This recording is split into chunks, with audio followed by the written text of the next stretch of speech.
activities.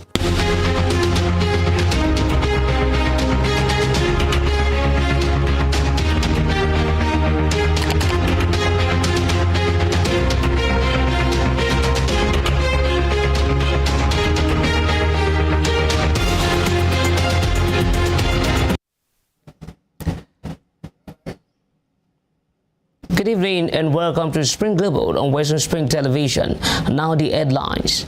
Osun State Governor orders immediate search and rescue mission for kidnapped residents.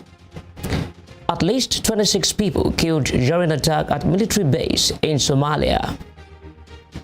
Schools resume in Malawi's two major cities following Delhi cholera outbreak.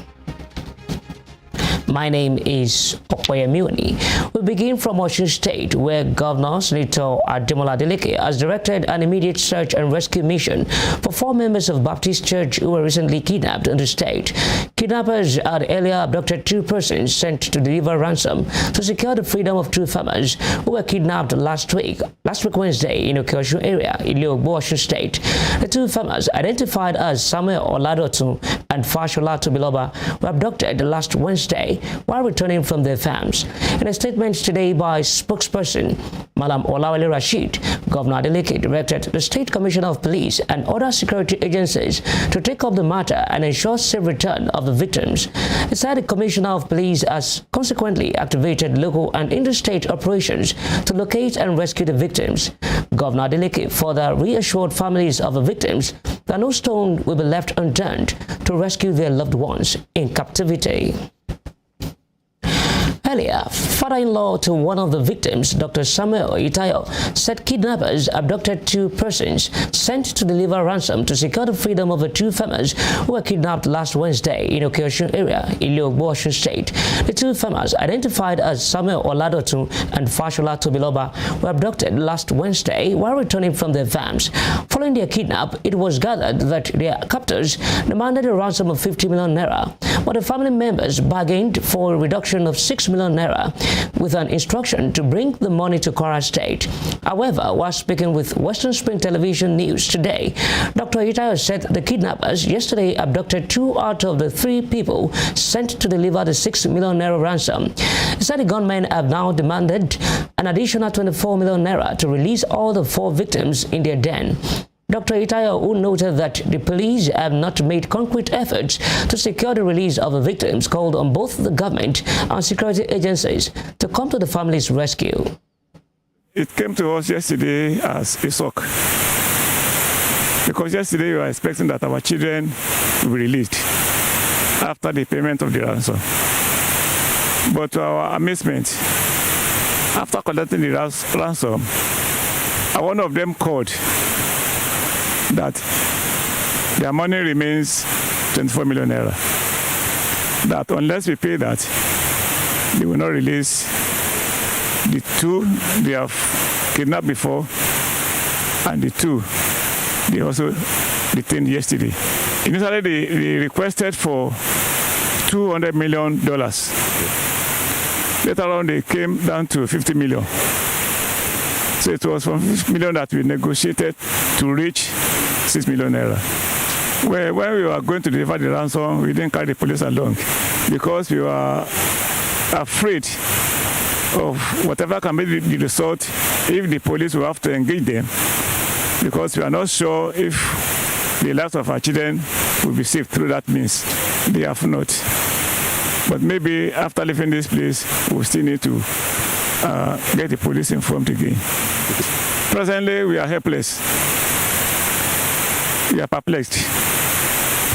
And we are confused. We need the help of our state government and the police. A committee of the Senate probing the 23.7 trillion naira spent by the federal government without the approval of the National Assembly is seeking more time to turn in its report. In December, the Senate suspended a request by President Muhammadu Buhari to approve the sum under what was referred to as Ways and Means advances. Senators Betty Apiafi and Thompson Sakibo argued that the request was not constitutional. They also demanded that before the upper legislative chamber could approve the request, the Senate must have the details of what the funds were spent on.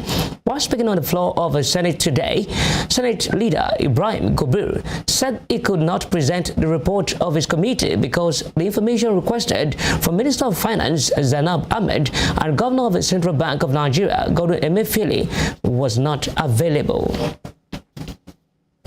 Outside Nigeria, authorities in Somalia say 26 people have been killed and scores injured in this morning's attack at a military base in Awadli town in the Middle Shabelle region. The dead include 5 national soldiers and 21 fighters from the Al-Shabaab militant group. The attack began after a suicide bomber stormed the base with heavy gunfire and explosions as the army clashed with the militants. The attack comes just days after the army captured the strategic port of Aradir, which has been held by Al-Shabaab group for 15 years. Al-Shabaab has lost huge swaths of territory since August last year, when government troops backed by clan militia launched an offensive in southern and central Somalia. But the group has continued to carry out attacks, mainly targeting government buildings and African Union troops. Still in Africa, Egypt has freed 31 people held in pre-trial detention on charges of spreading false news. It is the second time since the start of the year that such detainees have been freed by presidential pardon. A leading political activist, Azan Mustafa, and an artist, Amir Abdul Ghani, amongst those that have been released after being held for several years in jail. Human rights groups say Egypt has intensified its restrictions on freedom of expression under President Abdel Fattah al-Sisi. In the United States, 6 people have been shot dead by gunmen in a home in California in what the police has termed a targeted attack. Police officials said the victims included a 6-month-old baby and its teen mother, with most of the victims shot in the head. Sheriff Mike Badrus of the Tulare County Sheriff's Office told journalists that the grisly crime seems to be linked to gang and drug violence. Upon hearing the shots, a neighbor called the police, who arrived 7 minutes later and found dead and dying people both inside and outside the home. 2 victims who were apparently dead in the street. Deputies began calling for more assistance and located a 3rd victim of a shooting in the doorway of the residence where the gunfire was coming from. As deputies began searching the area, unfortunately, they began finding multiple victims at this scene. At this point, we have six total victims. We have victims that are located inside the home. We have 1 victim who is alive as deputies arrived, and CPR was being given to multiple victims on scene. Unfortunately, no one, including the man who went to the hospital via ambulance, he was also pronounced dead at the hospital. Elsewhere, police in India have arrested 2 men in connection with the deaths of 4 people near the US-Canada border in January 2022. The bodies, including that of a 3-year-old child, were found lying together frozen in a field of Canada's Manitoba, 12 meters away from the US border. Authorities in Gujarat state, where the family was from, said the arrested men were illegal immigration agents. Police are also trying to arrest 2 agents based in the US and Canada. The charges against them include human trafficking, criminal conspiracy, and culpable homicide not amounting to murder. The Canadian police added that they were working with international law enforcement partners to advance the investigation into the deaths. China's population has fallen for the first time in 60 years, with the national birth rate hitting a record low at 6.77 births per 1,000 people. According to China's National Bureau of Statistics, which released the figures today, the population in 2022 put at 1.41 billion, fell by 850,000 from 2021.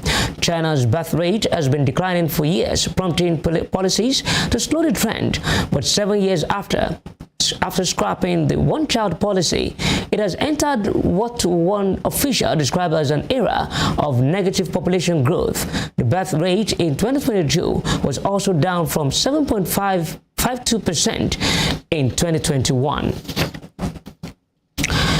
You are watching Spring Global on Western Spring Television. We'll be right back after this break.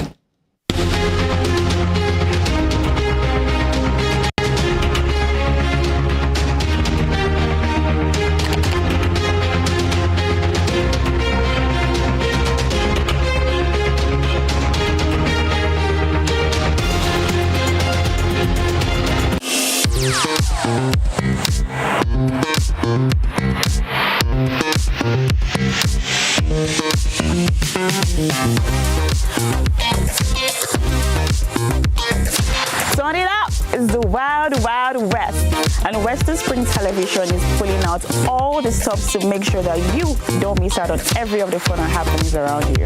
Yup, we've got you covered because your girl got all the juiciest tidbits and entertainment news from around the world. Cross over to the chocolatey side of entertainment. Join me, Chocolate Cassie, on Eccentric as we take you into every bit of the juiciest news, fashion, music, movie updates, and other trending conversations. Together on the show, we'll get personal with your favorite celebrities via phone call, Zoom, or even live here in the studio. Eccentric will be showing on your TV screen on Western Spring Television, channel 190, only on Star Times.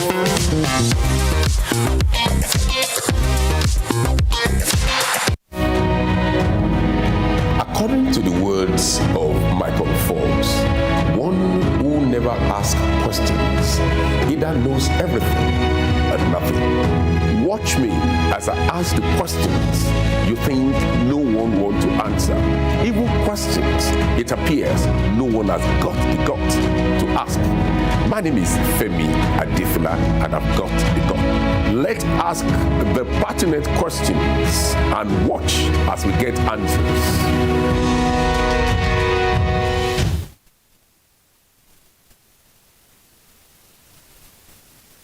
Sports is a culture on its own. It has its own language, its own people with their own way of life.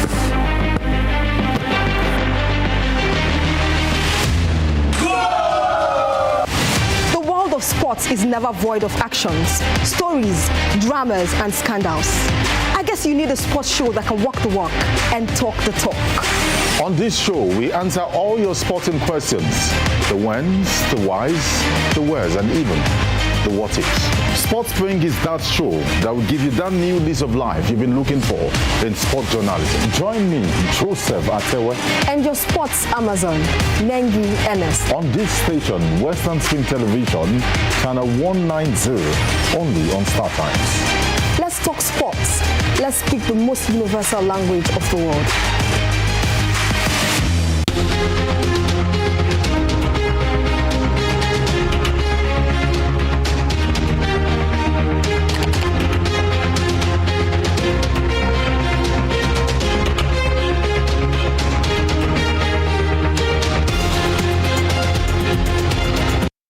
Welcome back on Spring Global on Western Spring Television. Now to the rest of the stories. Learning in primary and secondary schools today resumed in Malawi's two major cities following the cholera outbreak that killed hundreds of people. Schools in the capital, Lilongwe, and the commercial hub, Blantyre, had remained closed for at least 2 weeks after the Christmas holidays. The cholera outbreak began in March last year and has so far killed more than 750 people.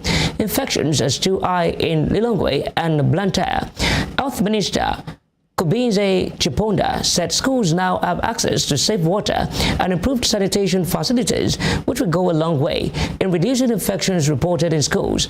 The minister was optimistic that infections in schools would reduce due to improved sanitation facilities. The United Nations, the United States, and France have called for the unconditional release of dozens of women kidnapped in Burkina Faso's northern Soum province province between the 12th and 13th of January. The UN High Commissioner for Human Rights, Volker Turk, said he was alarmed by the kidnappings and the first attack of this type deliberately targeting women in Burkina Faso. The U.S. State Department said it was deeply concerned in a statement. France condemned the kidnappings and called for the women's immediate release. No group has said it was behind the abductions, but the kidnappings took place in an area where militants are active. President of the European Commission, Ursula von der Leyen, says Europe pulled together when it mattered the most. In a special address at the World Economic Forum in Davos, Switzerland today, she praised the people of Ukraine for their moral and physical courage amidst Russia's ongoing invasion of Ukraine. The president also reiterated the European Commission's earlier announcement that it is delivering 3 billion euros in financial support, which will be part of an 18 billion euros support package for Ukraine in 2023. The sum will help support hospitals and schools and pay wages and pensions. Ms. von der Leyen also spoke about climate, saying the world has to reach net zero in less than 3 decades. In less than 3 decades, we have to reach net zero. But the road to net zero means developing and using a whole range of new clean technologies across our economy, in transport, in buildings, in manufacturing, in energy. The next decades will see the greatest industrial transformation of our times, maybe of any times. And those who develop and manufacture the technology that will be the foundation of tomorrow's economy will have the greatest competitive edge. In other news, Brazil's Attorney General has filed an indictment against 39 people for their alleged involvement in the storming of the Senate building on 8 January. The riot saw thousands of supporters of former President Jair Bolsonaro attack government buildings following his election loss last year. The indictment says the individuals, who are not named, used violence and threats to try to abolish democracy. Mr. Bolsonaro has voiced regret for the unrest, but denies it caused it. Perceived threats to democratic order are a sensitive subject in a country where military rule ended in 1985. In Asia, Vietnam's President Nguyen Xuan Phuc has resigned after the ruling Communist Party blamed him for violations and wrongdoings by officials under his control. The government confirmed his resignation today in a major escalation of anti-graft campaign of the country. A former prime minister widely credited with accelerating reforms favorable to business, Mr. Phuc has held the largely ceremonial position of president since 2021 and is the highest-ranking official targeted by the party's sweeping crackdown on corruption. Vietnam has no supreme ruler and is officially run by 4 pillars: the party's secretary, the president, the prime minister, and the speaker of the house. The government said Mr. Phuc was ultimately responsible for crimes committed by many officials, including 2 deputy prime ministers and 3 ministers. It has emerged that the co-pilot of the ill-fated flight that crashed in Nepal on Sunday lost her husband in a plane crash 16 years earlier. Anju Katiwada was co-piloting Yeti Airlines Flight 691 when it smashed into a gorge near the tourist town of Pokhara, killing all 72 people on board in the country's worst air disaster in 30 years. A family member, Santosh Sharma, said her husband, Deepak Pokhrel, had also been co-piloting a Yeti Airlines flight when he died, and it was his death that spurred Anju to pursue a career in aviation.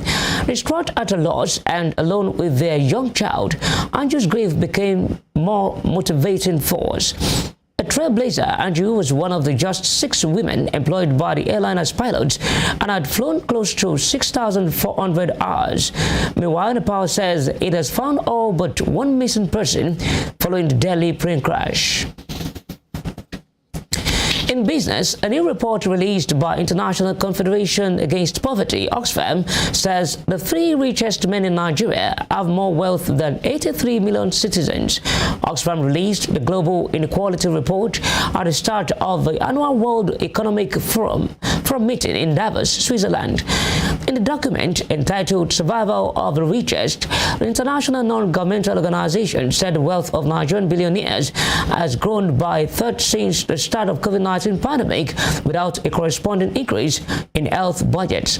It also said the richest 0.003% of Nigerians have 1.4 times more wealth than 107 million of the country's citizens. According to the organization, the revenue gained from the wealth tax will be enough to double health spending, as Nigeria has one of the lowest health budgets in the world.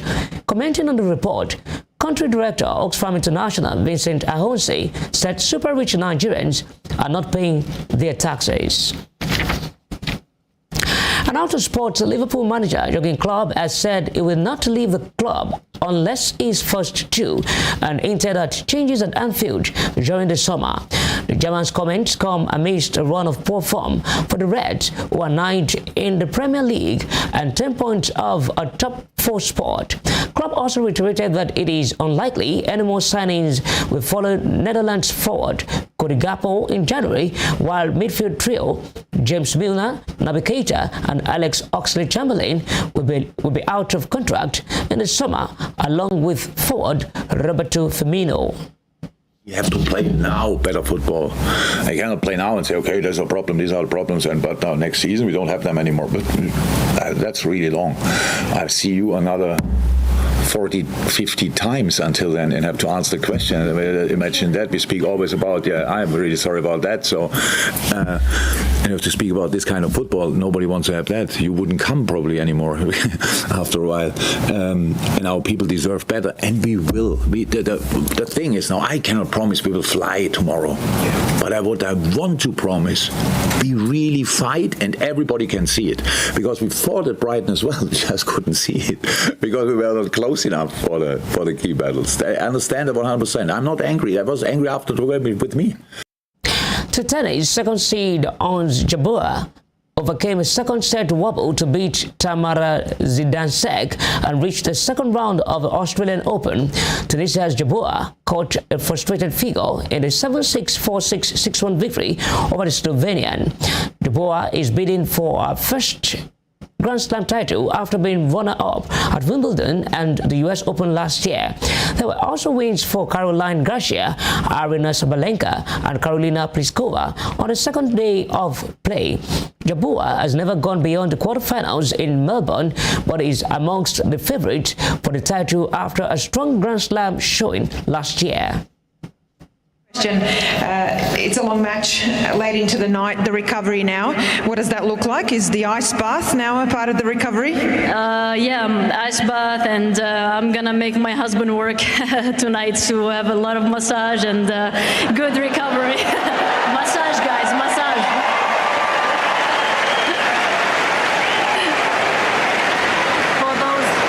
For those who don't know, my husband is also my fitness coach and does everything for me, so. Meanwhile, Britain's Andy Murray produced one of his best performances in recent years to hold off Italian 13th seed Matteo Berrettini and win a 5-set thriller in the Australian Open first round. The 35-year-old Scot looked stunned after completing a 6-3, 6-3, 4-6, 6-7, 7-6 win on Rod Laver Arena. Murray, who thought hip surgery in 2019 would end his career, saved a match point at 5-4 in the decider. I mean, I'll be feeling this evening and tomorrow, but right now I'm just, unbelievably happy, very proud of myself.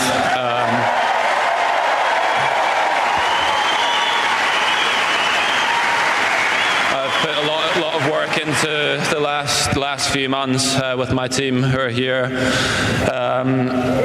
to give me the opportunity to perform on stadiums like this and matches like this against players like Matteo, and it paid off tonight. Before we end Spring Global, here's a recap of our top stories.